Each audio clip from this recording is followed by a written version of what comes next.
लाडक्या बहिणींनो, ऑगस्ट आणि सप्टेंबर महिन्याचा हप्ता एकत्र येणार का? आणि या दिवशी खात्यामध्ये 3,000 रुपये जमा होण्याची शक्यता आहे.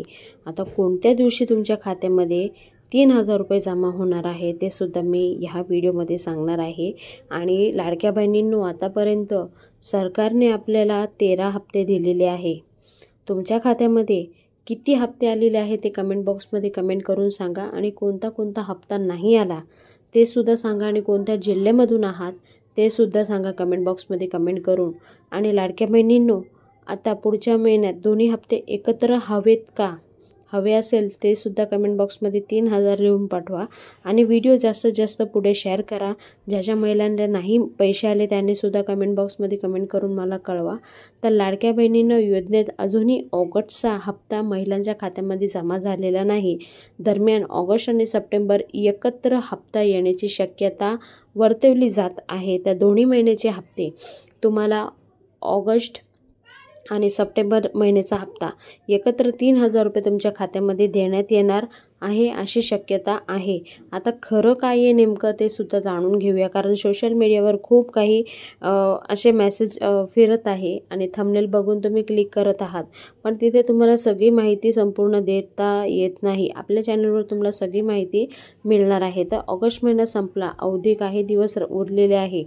लाडक्या बहिणींना ऑगस्टचा हप्ता कधी मिळणार? ऑगस्टचा हप्ता लांबवण्याची शक्यता आहे का? ऑगस्ट आणि सप्टेंबर एकत्र देणार आहे का? या दिवशी खात्यामध्ये 3,000 रुपये जमा होणार आहे. तर आता ह्या सगळे प्रश्न जे आहेत ते आपण एक एक करून सोडवूया. तर ऑगस्ट महिन्याचा हप्ता कधी मिळणार? तर महिना संपायला अजून खूप दिवस आहे बाकी. तर तुम्हाला जे हप्ते आहे ते महिना संपायच्या अगोदर नाही आला तर तुम्हाला दुसऱ्या महिन्यात म्हणजे सप्टेंबरमध्ये फर्स्ट वीकमध्ये तुमच्या खात्यामध्ये जमा होण्याची शक्यता आहे.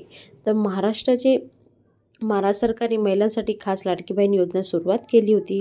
लाडकी बहीण योजनेत लाभार्थ्यांना आतापर्यंत ऑगस्ट महिन्याचा हप्ता कधी येणार यावर लाडक्या बहिणीचं लक्ष आहे. दरम्यान ऑगस्ट महिना संपला, अवघे काही दिवस उरलेले आहे. अजूनही ऑगस्ट महिन्याचा हप्ता लाडक्या बहिणीच्या खात्यामध्ये जमा झालेला नाही. तर लाडक्या बहिणींना आता चिंता होऊ लागली आहे. ते अपात्र तर नाही आणि ते कायद्यामध्ये बसत आहे की नाही ते सुद्धा त्यांना माहीत नाही आहे. म्हणून त्यांना आता चिंता होऊ लागली आहे की कधी लाडक्या बहिणींना ऑगस्ट महिन्याचा हप्ता मिळणार. ह्यावर लाडक्या बहिणीचं खूप लक्ष आहे. खूप सारे कमेंट येतात, विचारतात, पण अजून कोणाचेच पैसे आलेले नाही. म्हणून काळजी करू नका. तुम्हाला लगभग ऑगस्ट आणि सप्टेंबर या दोन्ही महिन्याचे हप्ते एकत्र तुमच्या खात्यामध्ये टाकण्यात येणार आहे अशी शक्यता आहे. पण आता पुढे काय होतं आहे ते तुम्हाला पुढच्या जेव्हा पैसे येईल तेव्हा समजेलच की काय होणार आहे. तर या दिवशी लाडक्या बहिणीच्या खात्यामध्ये जमा होण्याची शक्यता आहे. तर लाडकी बहीण योजनेत महिला अखेर किंवा सणासुदीच्या दिवशी महिलांच्या खात्यामध्ये पैसे जमा केले जातात. आता ऑगस्ट महिना संपायला अवघे काही दिवसच उरलेले आहे. तसेच पुढच्या आठवड्यात गणेश चतुर्थी आहे. त्यामुळे गणेश चतुर्थीच्या कालावधीत लाडक्या बहिणीला ऑगस्ट आणि सप्टेंबर या दोन्ही महिन्याचे हप्ते टाकणे जाईल का असे प्रश्न उद्भव होत आहेत. तर महिलांच्या खात्यामध्ये जमा होण्याची शक्यता आहे. मात्र या काळात 2 हप्ते एकत्र मिळणार का असा प्रश्न देखील विचारला जात आहे.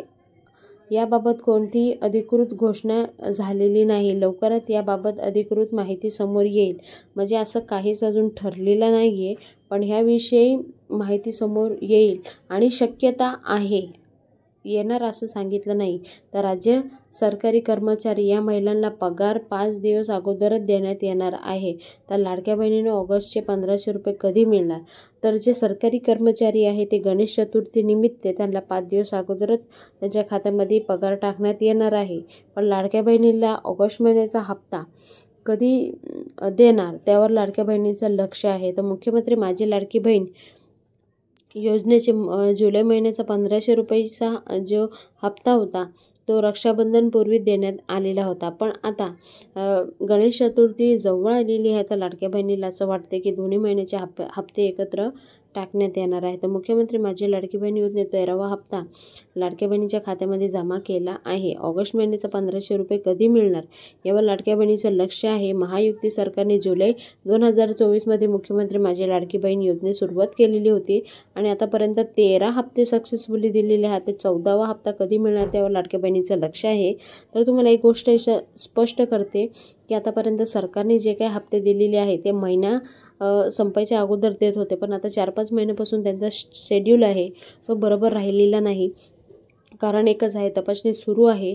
त्यामुळे जे लाडक्या बहिणी खूप अपात्र ठरलेले आहे म्हणून सरकार डिले होत आहे आणि म्हणूनच लाडक्या बहिणीनं तुमच्या खात्यामध्ये जे पैसे टाकण्यात येत आहे त्याच्यामध्ये थोडा टाईम लागत आहे आणि खूप सारे महिला अपात्र ठरले, त्यांची संख्यासुद्धा मी तुम्हाला सांगितली होती. तर ह्यामुळे सरकार तुम्हाला जे हप्ते देतात ते देण्यात थोडाफार डिले होत आहे. तर जे सरकारी कर्मचारी आहेत त्यांना 4 ते 5 दिवस अगोदर त्यांच्या खात्यामध्ये पैसे टाकणार आहे. कारण गणेश चतुर्थी ह्यावेळी मंथ एंडिंगला आहे आणि गणेश चतुर्थी निमित्त जे सरकारी कर्मचारी आहे त्यांना जे हप्ते टाकणार होते ते महिना संपायच्या 5 दिवस अगोदर टाकत आहे. ते ही गुड न्यूज आहे. तर तुम्हाला आजचा व्हिडिओ कसा वाटला जरूर कमेंट बॉक्समध्ये कमेंट करून सांगा आणि काही प्रश्न असेल तर तुम्ही बिनधास्त विचारू शकता आणि मी आतापर्यंत सगळ्या जेवढे पण कमेंट आहेत तेवढ्या सगळ्यांचे आम्ही रिप्लाय देत आलेलो आहोत. काही समस्या असेल आणि कोणता हप्ता नाही आला ते सुद्धा सांगा. तुमचा हप्ता का नाही आला ते मी तुम्हाला सांगणार आहे आणि काय होते प्रॉब्लेम ते सुद्धा सांगणार आहे. तर सर्वात अगोदर तुमचं KYC चेक करून घ्या आणि तुमचं जे आधार सेंडिंग आहे तिथे जाऊन चेक करा. ती बँक नक्की तुम्ही आता ज्या बँकेत चौकशी करता तीच बँक आहे का, कधी तफावतसुद्धा होऊन जातो. तर ते सगळं अगोदर चेक करा आणि तरी तुम्ही निकषात बसत आहात, पात्र आहात तरच पुढची प्रोसेस करा. तुम्ही लाडक्या बहिणीच्या साईटवर जाऊन तक्रारचं ऑप्शन दिलेलं आहे, तिथे जाऊन तुम्ही तक्रार करू शकता आणि नक्कीच सरकार तुमच्या ज्या महिला अशा प्रकारे तक्रार केलेली आहे त्यांचे जे खाते होते ते बरोबर चेक करून आणि ते पात्र ठरलेले आहेत आणि त्यांना पैसेसुद्धा आलेले आहे असे सुद्धा केस समोर आलेले आहे. म्हणून तुमचे हप्ते नसेल येत तर तुम्ही अशा प्रकारे जाऊन तुम्ही तिथे चौकशी करू शकता आणि तुम्ही अपात्र ठरला तर त्याच्यामधून पात्रसुद्धा ठरणार आहात. तर ही प्रोसेस नक्कीच करा कारण ह्यामुळे सुद्धा पैसे आलेले नाही बहुतेक महिलांचे. तर असेच छान व्हिडिओ तुम्हाला नक्की आम्ही डेलीच्या डेली तुमच्यापर्यंत पोचवायचा प्रयत्न करतो आहे. त्यासाठी आपला चॅनल सबस्क्राईब करून ठेवा आणि काही प्रश्न असेल तर तुम्ही बिनधास्त विचारू शकता. पुन्हा भेटूया नवीन व्हिडिओ सांगते, तोपर्यंत बाय बाय. थँक्यू. जय हिंद, जय भारत, भारत माता की जय, वंदे मातरम, जय श्रीराम.